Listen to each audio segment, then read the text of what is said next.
मशहूर भारतीय सनतकार रतन टाटा इंतकाल कर गए।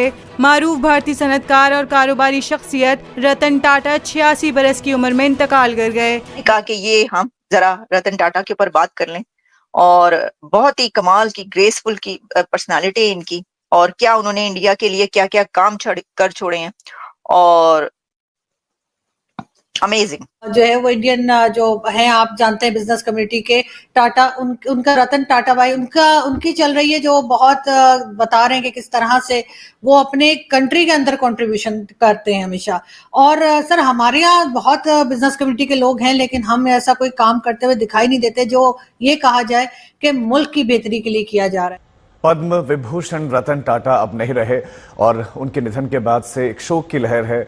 सबने दुख व्यक्त किया है, श्रद्धांजलि अर्पित की है। प्रधानमंत्री नरेंद्र मोदी से लेकर राष्ट्रपति द्रौपदी मुर्मू से लेकर तमाम लोगों ने उन्हें श्रद्धांजलि दी है।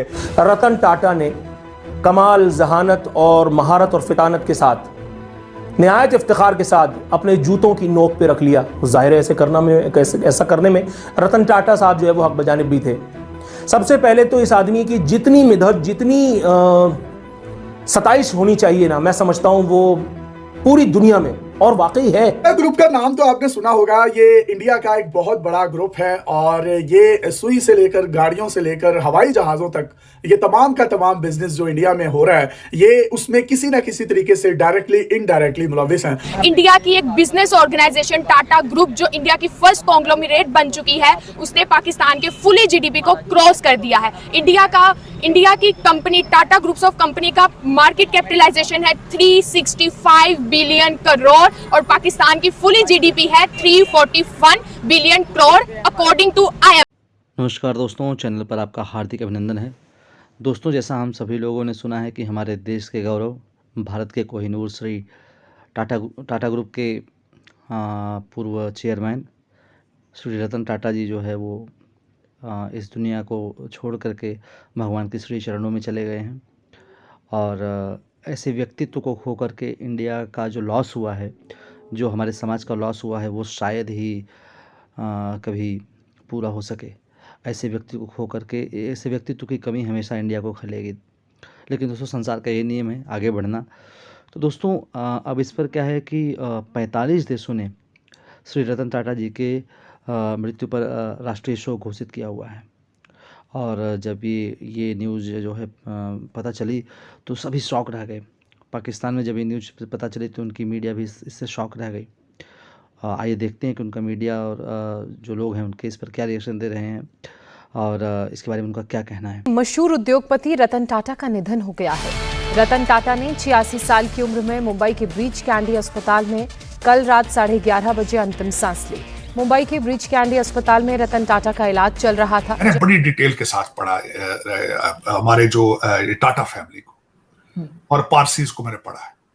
ये ना सिर्फ टाटा क्योंकि पारसी, ये अपनी आमदन का एक बहुत बड़ा चंक जो है वो फिलैंथ्रोपिस्ट एक्टिविटीज पे डोनेट करते हैं। ये उनका हिस्सा है मजहब का तो हमारा भी हिस्सा है, ज़कात देना हमारा भी हिस्सा है, हमारे मजहब का हिस्सा है। लेकिन हमारे मजहब में तो आपको पता ही है कि हमारे मजहब में तो नफरत और मारना भी तो मना है, लेकिन हम उस पर जिहाद कर लेते हैं, कभी कुछ कर लेते हैं। ये दुनिया के अंदर मेरा ख्याल है ये भी एक ह्यूमन इंस्टिंक्ट है कि हम अपने मजहब को अपने फायदे के लिए उसको पॉलिटिसाइज करके कारोबार बना लेते हैं। लेकिन पारसी अभी इस चीज से बचे हुए हैं कि नंबर बहुत थोड़े हैं, बहुत क्लोज निटेड कम्युनिटी है। मेरा ख्याल अभी तक उन्होंने मजहब के अंदर कारोबार को इंट्रोड्यूस नहीं कराया। तो इंडिया की एक बिजनेस ऑर्गेनाइजेशन टाटा ग्रुप, जो इंडिया की फर्स्ट कॉन्ग्लोमरेट बन चुकी है, उसने पाकिस्तान के फुली जीडीपी को क्रॉस कर दिया है।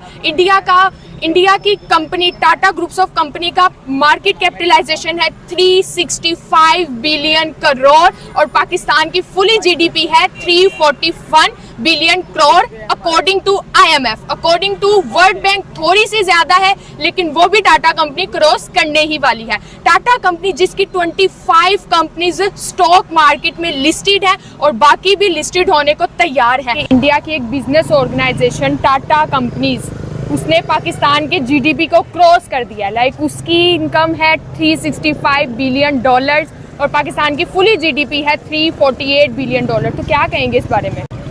असल में ना हमारा मोस्टली जो कैपिटल है ना, मैंने बेसिकली एमए इकोनॉमिक्स किया हुआ है। अच्छा, इकोनॉमिकली जो है ना वो हम अपने मुल्क को अप नहीं कर सकते जब तक इसमें स्टेबिलिटी नहीं आती। सही।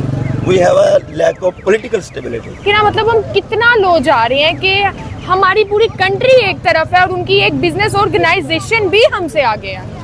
तो इस बारे में कौन सी पॉलिसीज पे काम करना चाहिए, पाकिस्तान को क्या करना चाहिए? पहली बात तो ये है कि be Pakistani and buy Pakistani. हमें ना ब्रांड पहनने का शौक हो गया।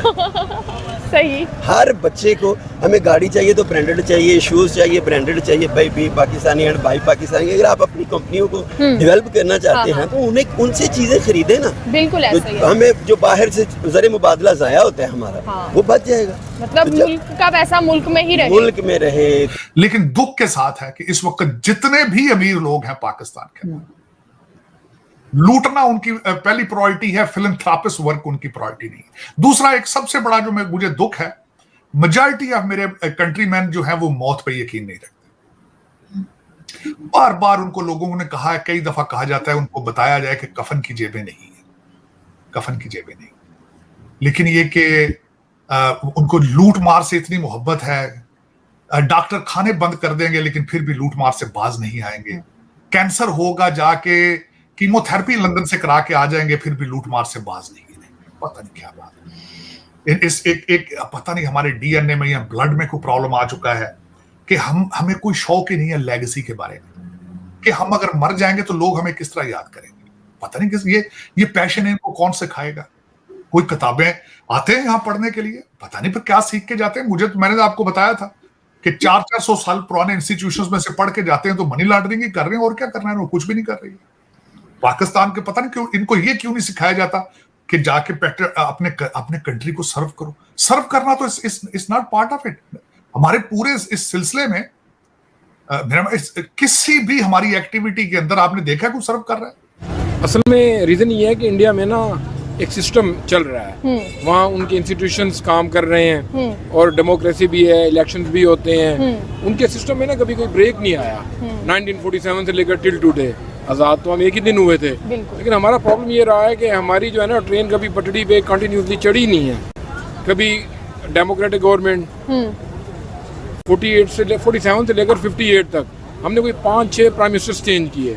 उसके बाद मार्शल लॉ लग गया 58 में, फिर 69 तक वो रहा, 69 में फिर याहिया खान आ गया, फिर 71 तक रहा।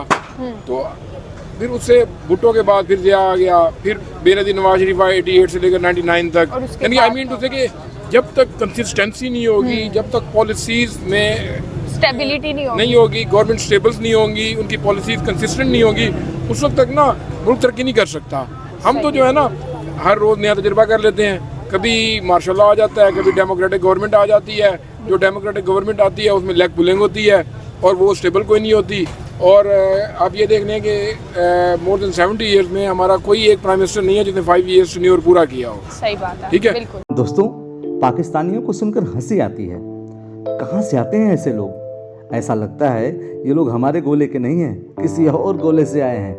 कितने तेजस्वी हैं ये लोग। आप सभी हंसते रहिए और पाकिस्तानी कॉमेडी का मज़ा लेते रहिए, और चैनल को सब्सक्राइब करना और शेयर करना ना भूलें। धन्यवाद।